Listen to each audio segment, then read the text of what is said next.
Mr. Chairman, delegates, friends, and my fellow Americans, thank you from the bottom of my heart. I am deeply humbled by your confidence, and on behalf of my family, here and gone, I accept your nomination to run and serve as Vice President of the United States of America.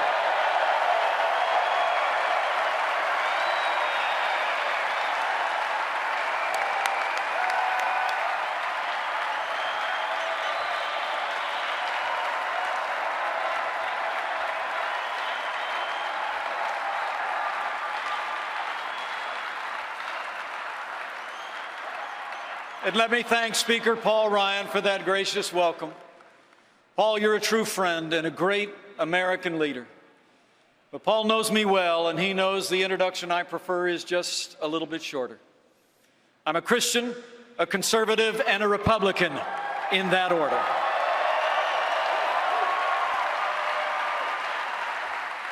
You know, I'm new to this campaign, and honestly, I never thought I'd be standing here. I thought I'd be spending this evening with all my friends from the great state of Indiana.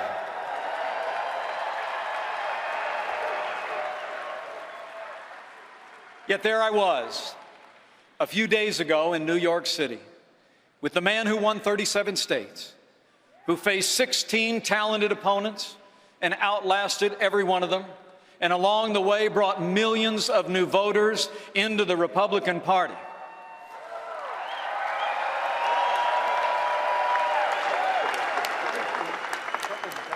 You know, he's a man known for a large personality, a colorful style, and lots of charisma, and so I guess he was just looking for some balance on the ticket.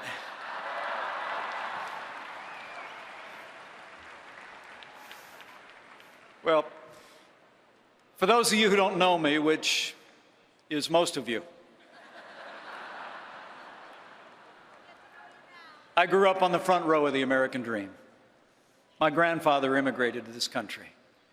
I was raised in a small town in southern Indiana in a big family with a cornfield in the backyard. Although we weren't really a political family, the heroes of my youth were President John F. Kennedy and the Reverend Dr. Martin Luther King, Jr.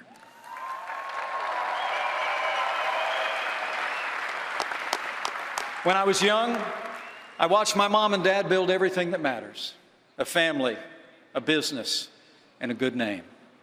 I was raised to believe in hard work, in faith, and family. My dad, Ed Pence, was a combat veteran in Korea.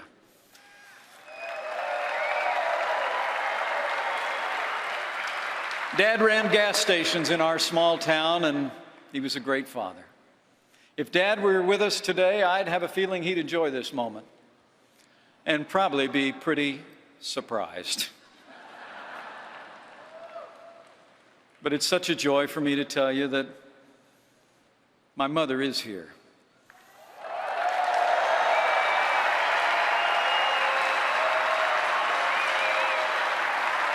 Would you join me in welcoming the light of my life, my mom, Nancy?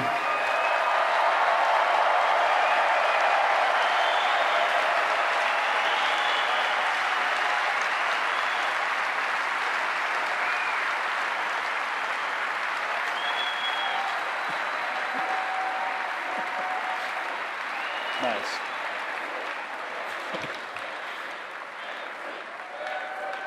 You know, growing up, I actually started in politics in the other party until I heard the voice on the ideals of the 40th president, and I signed on for the Reagan Revolution.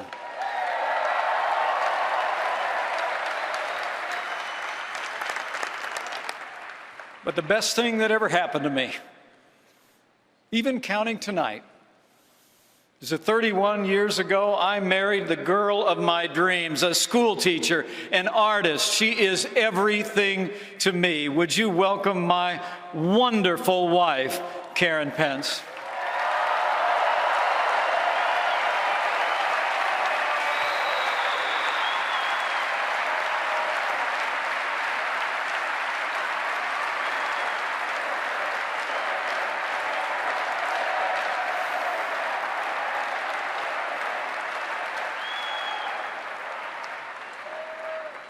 And regardless of any title I'll ever hold, the most important job I'll ever have is spelled D-A-D. Karen and I are blessed. Karen and I are blessed to be the parents of the three greatest kids in the world. A writer named Charlotte, a college student named Audrey, and a second lieutenant in the United States Marine Corps, Michael J. Pence. I'm so proud of you guys.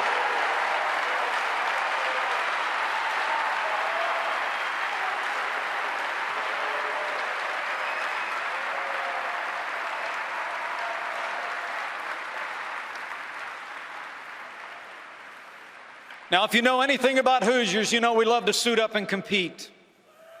We play to win. That's why I joined this campaign in a heartbeat. You have nominated a man for president who never quits, who never backs down, a fighter, a winner.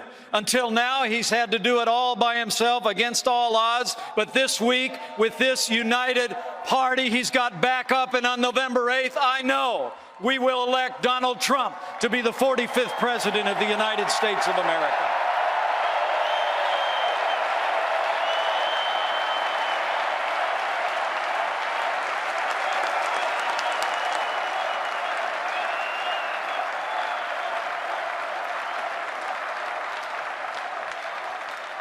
Now, we'll win because we're running on the issues facing this country and because we're leveling with the American people about the stakes and the choice. You know, the American people are tired of being told. They're tired of being told that this is as good as it gets. They're tired of hearing politicians in both parties tell us that we'll get to that tomorrow while we pile a mountain range of debt on our children and our grandchildren. And as Ronald Reagan used to say, they're tired of being told that a little intellectual elite in a far distant capital can plan our lives better for us than we can plan them for ourselves.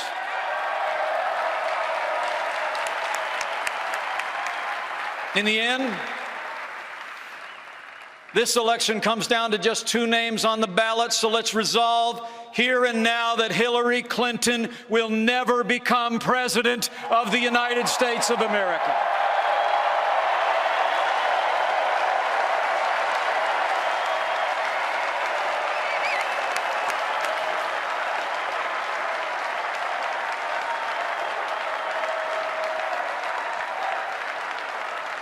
Now, Hillary Clinton essentially offers a third Obama term, and the role is perfect for her. She championed Obamacare because years earlier she had all but invented it. The national debt has nearly doubled in these 8 years, and her only answer is to keep borrowing and spending. And like the president, she thinks the path to a growing economy is more taxes, more regulation, and more government. Now, they tell us this economy is the best that we can do. It's nowhere near the best that we could do. It's just the best that they can do.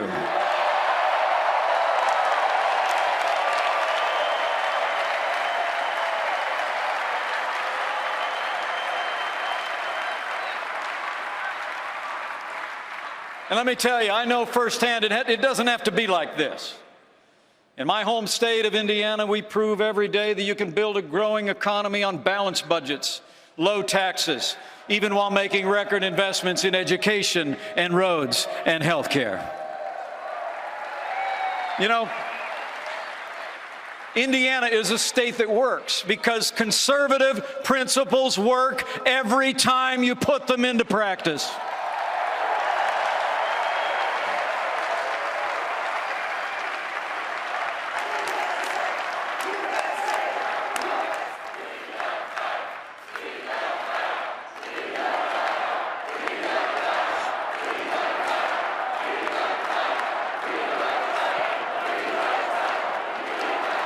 Now today, while the nation suffers under the weight of $19 trillion in a national debt, we in Indiana have a $2 billion surplus, the highest credit rating in the nation, even though we've cut taxes every year since I became governor 4 years ago. We have fewer state employees than when I took office, and businesses large and small have created nearly 150,000 new jobs, and there's more Hoosiers going to work than ever before. That's what you can do with common sense Republican leadership, and that's exactly what the no-nonsense leadership of Donald Trump will bring to the White House.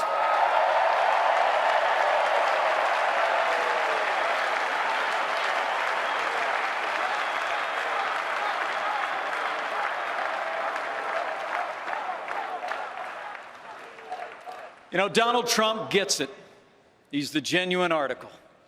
He's a doer in a game usually reserved for talkers. And when Donald Trump does his talking, he doesn't tiptoe around the 1,000 new rules of political correctness. He's his own man, distinctly American. And where else would an independent spirit like his find a following than in the land of the free and the home of the brave?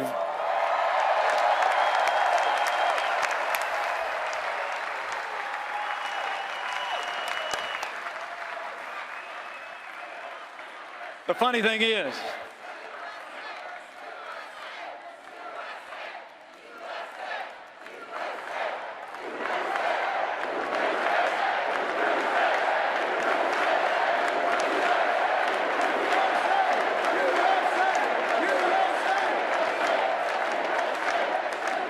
the funny thing is, the party in power seems helpless to figure out our nominee. The media has the same problem. They all keep telling each other that the usual methods will work against him. They keep thinking they've done him in, only to wake up the next morning and find that Donald Trump is still standing and running stronger than ever before. The man just doesn't quit.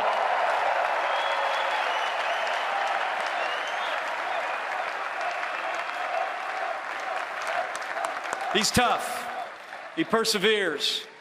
He's gone about as far as you can go in business, but he's never turned his back on the working men and women who make this country grow.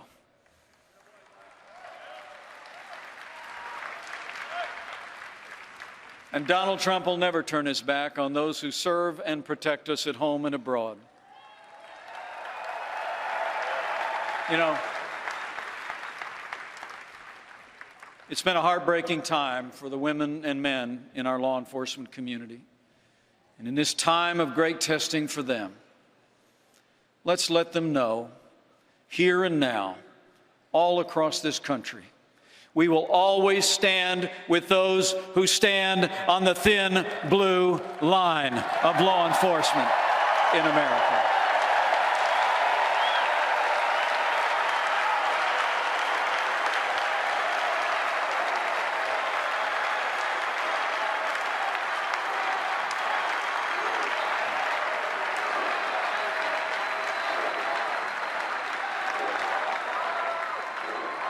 Now, you know, while Donald Trump was taking my measure as a possible running mate, I did some observing myself.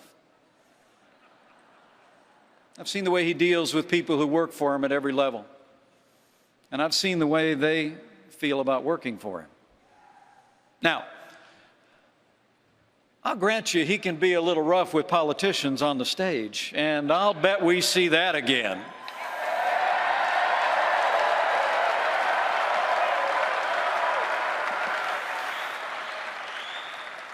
But I've seen this good man up close, his utter lack of pretense, his respect for the people who work for him, and his devotion to his family.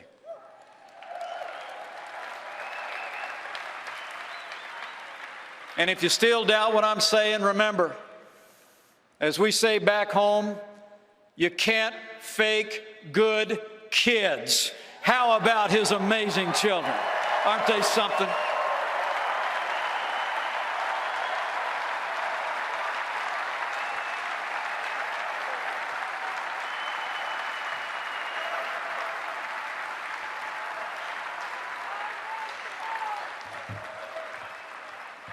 These are the true measures of our nominee, chosen by the voters as the right man for these times. This is the outsider, my running mate, who turned a long-shot campaign into a movement. Now, over in the other party, you know, if the idea was to present the exact opposite of a political outsider, the exact opposite of an uncalculating truth teller, then on that score, you got to hand it to the Democratic establishment. They outdid themselves this time.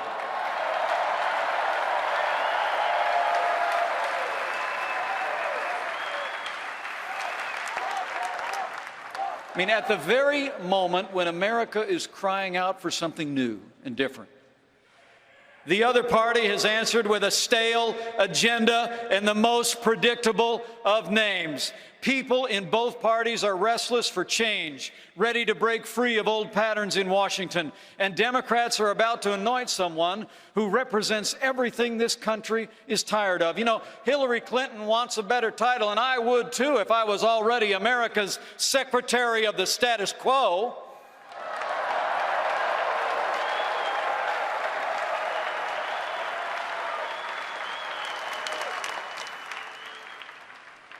You know, the choice couldn't be more clear. Americans can elect someone who literally personifies the failed establishment in Washington, D.C., or we can choose a leader who will fight every day to make America great again. It's change versus status quo. And my fellow Republicans, when Donald Trump becomes president of the United States of America, the change will be huge.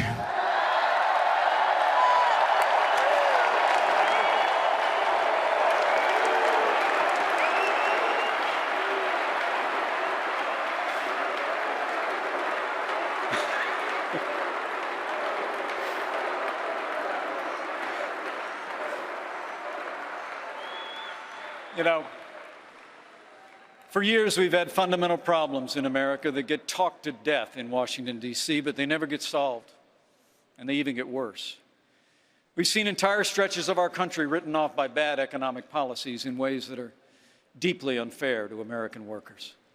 We've seen relentless mandates from the executive branch. It seems like no aspect of our lives is too small for the present administration to supervise, and no provision of the Constitution is too large for them to ignore.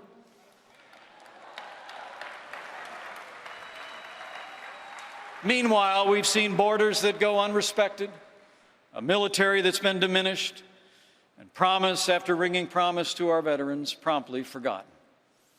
Then Donald Trump came along and started saying what practically everybody was thinking anyway, that our leaders need to be stronger. Under Donald Trump, our deals will be smarter. Our soldiers will have what they need, and our veterans will have what they earned. We will secure our borders, protect our nation. In all this, we will be more serious, and when we do, this nation will start winning again.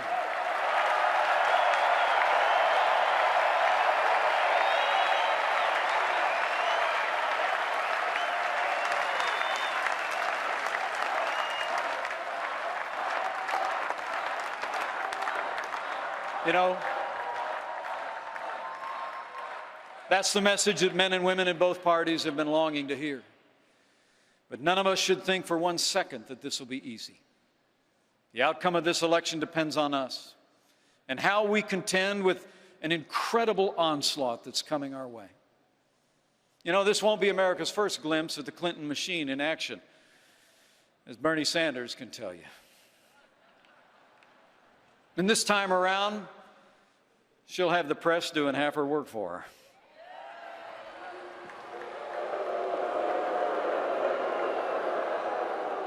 The good news is it won't be nearly enough.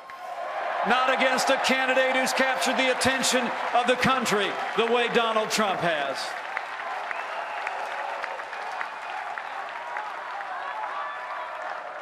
On issue by issue, he and I will take our case to the voters, pointing out the failures of the Obama-Clinton agenda and showing a better way. We will win the hearts and minds of the American people with an agenda for a stronger and more prosperous America.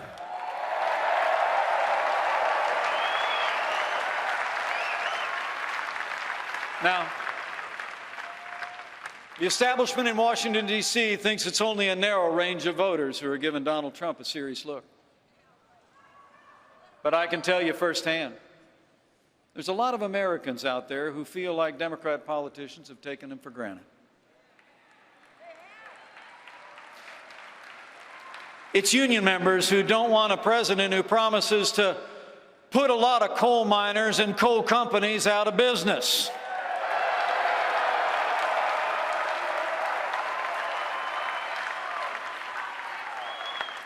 Those miners want an American energy policy, and they know that Donald Trump digs coal.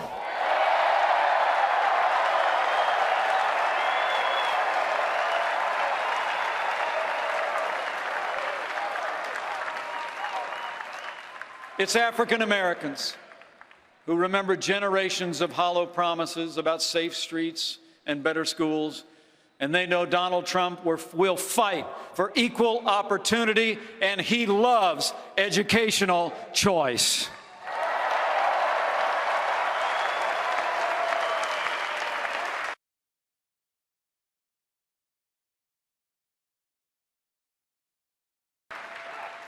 Who respect the law, want jobs and opportunities for their families, who know that Donald Trump will uphold the law and get this economy moving for every American.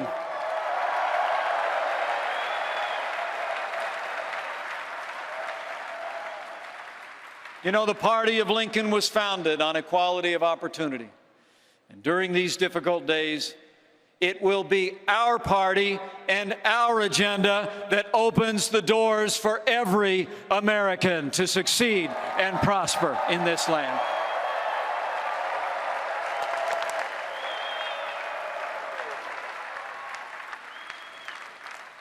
You know, in so many ways, the Democratic Party has abandoned those it used to protect.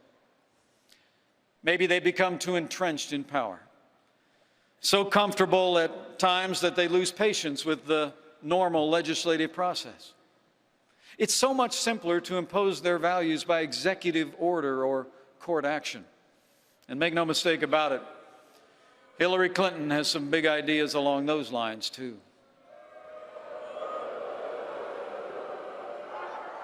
As this election approaches, every American should know that while we're filling the presidency for the next 4 years, this election will define the Supreme Court for the next 40.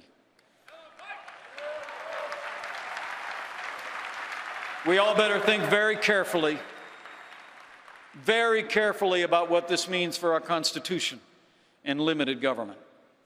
Elect Hillary Clinton, and you better get used to being subject to unelected judges using unaccountable power to take unconstitutional actions. So let me say, for the sake of the rule of law, for the sake of the sanctity of life, for the sake of our Second Amendment,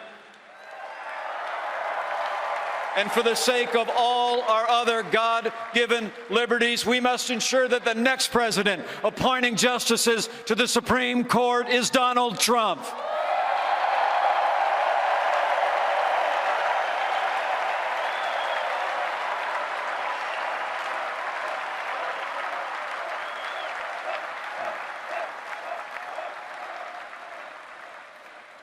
And Hillary Clinton's record on foreign affairs gets even worse.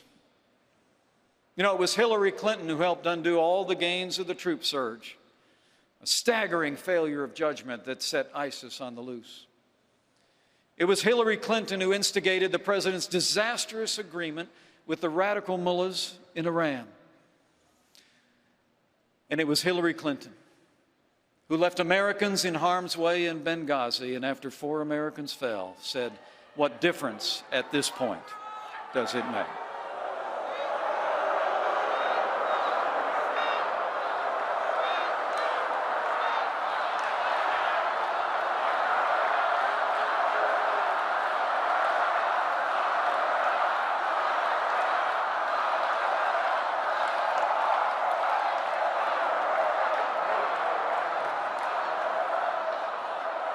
As the proud father of a United States Marine, let me say from my heart, anyone who said that, anyone who did that, should be disqualified from ever serving as Commander-in-Chief of the Armed Forces of the United States of America.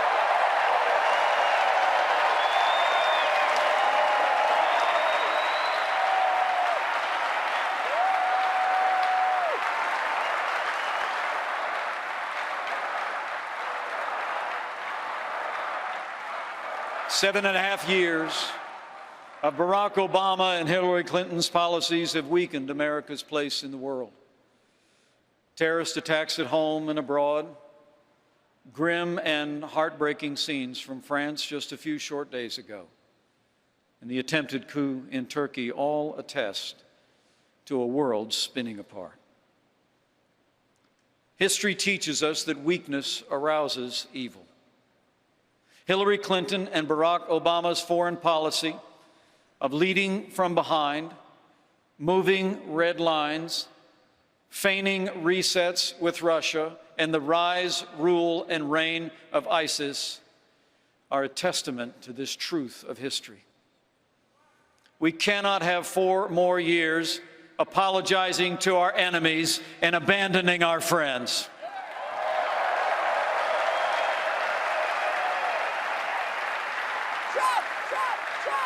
America needs to be strong for the world to be safe, and on the world stage, Donald Trump will lead from strength.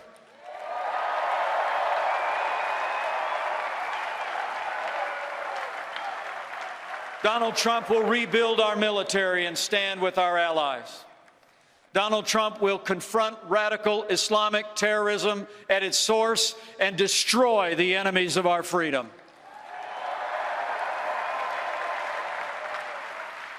And if the world knows nothing else, it will know this: America stands with Israel.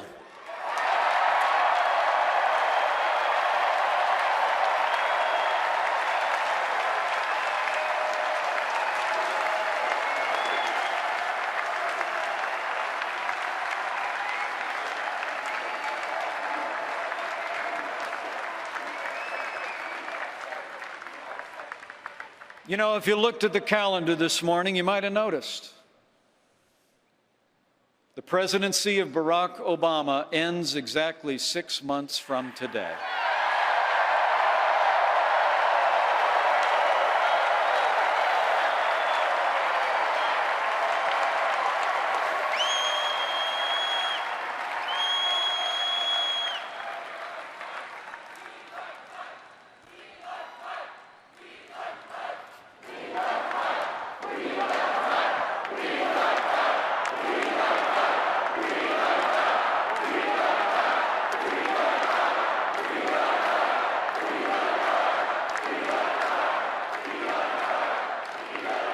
And this much is certain. This much is certain of the Obama years. They're not ending well. There seems to be so many things that divide us, so few great purposes that unite us as they once did. And it's at moments like this, moments when politics fail, that I believe we do well to remember that what unites us far exceeds anything that sets us apart in America.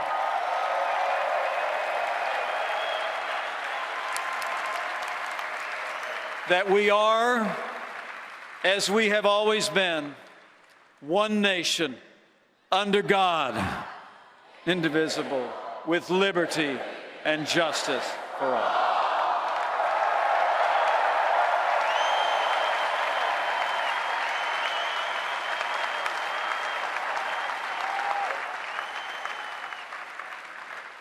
Should I have the awesome privilege to serve as your vice president, I promise to keep faith with that conviction,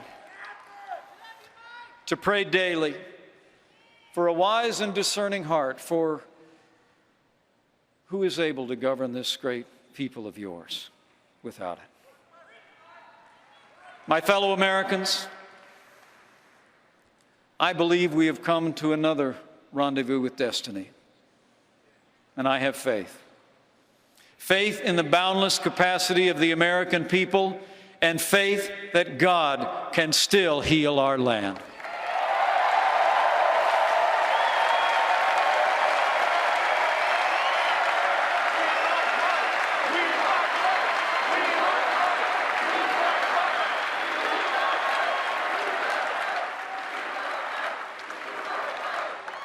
But we have a choice to make. This is another time for choosing.